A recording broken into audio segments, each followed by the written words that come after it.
Hello, and welcome to the Institute. As the director of the facility, allow me to thank you for the sacrifices you have made. The ability to live a normal life is one that most people do not recognize until that life is shattered in front of their eyes. Your work at the Institute ensures that people will continue to live their normal lives in safety and security, without a concern for the monsters that exist in the darkness of the unknown. Be assured that such monsters do exist, and you will come into direct contact with some of them in the course of your work. Humans have always endured threats to our existence, whether from disease, famine, or war. These have been eradicated with a scientific attitude and technological advancement, and we've continued our existence and faced new threats. Humans can exert an extraordinary force on the universe, but the universe has been known to exert an extraordinary force back. We call them aberrant organisms, monsters that have deviated from the evolutionary course that nature intended, and have traits that are a danger to the human species and the natural world. Not much is known about the origins of these aberrant organisms, except that cultures across the world have included them in folklore since humans could share stories. We have no interest in such stories at the Institute. Our method is the scientific method, and it enables us to cut these aberrant traits out like a cancer before the threat can metastasize.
We believe that humans should take control of evolution, and our Institute stands as a testament to our successes. Evolution is a creative force, a brave advance into the unknown, and we should respect it with all the reverence that we bestow on the deities in our religions. Our civilization is founded on the sacrifices that our ancestors have made in the battle of the survival of the fittest. However, this sacrifice was not made in vain. Until our recent history, evolution has existed for the creation of survival traits that ensure our survival from one moment to the next, and allow us to bestow those traits on our descendants. However, we've entered a new era in our evolution. Not evolution under survival, but evolution under reason. All the forces of nature have been handed to humans through science, and we have the control to direct the course of evolution. We control the traits we find in lesser organisms via selective breeding, and we now have fruitful harvests and useful animals. We've even taken control of our own traits through science. Natural selection has taken us this far, but human selection can do it better. There's an old joke we share at the Institute. What's better than a blind watchmaker? A watchmaker that can see.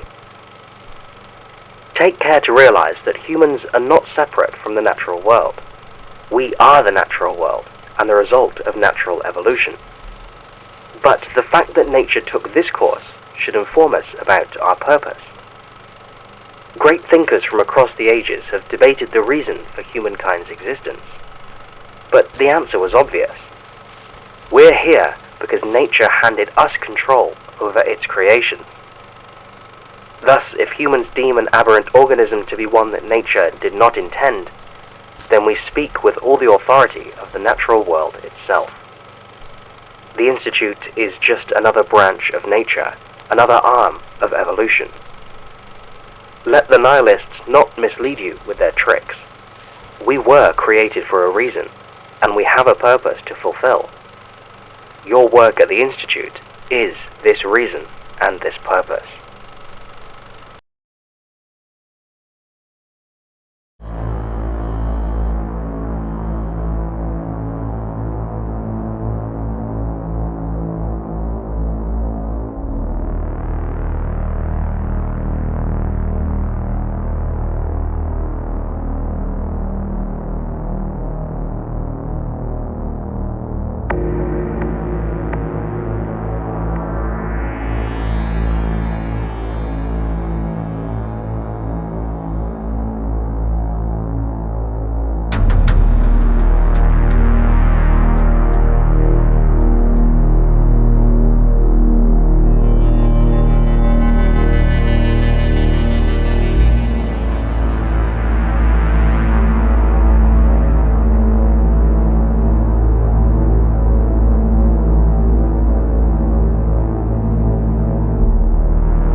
Of course, in addition to the eradication of aberrant traits, we also introduce traits that we think should exist in nature.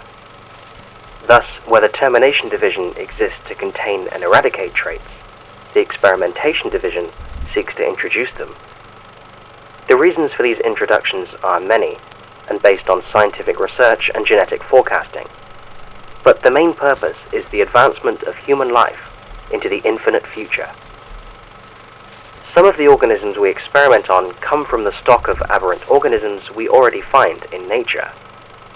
Having the most extreme genetic divergences, we isolate those traits and crossbreed them with other organisms to result in more desirable traits. While our methods are extreme, remember that our work is but an extension to what humans have done for millennia. The difference between the domestication of wild animals and genetic modification is a difference of degree rather than kind. Humans have dipped their hands into the stream of evolution since before we knew what evolution was, and the fact that we now know the forces we meddle with should not dissuade us from our task. We must remind ourselves of Prometheus and take his spirit with you in the work you complete at the Institute.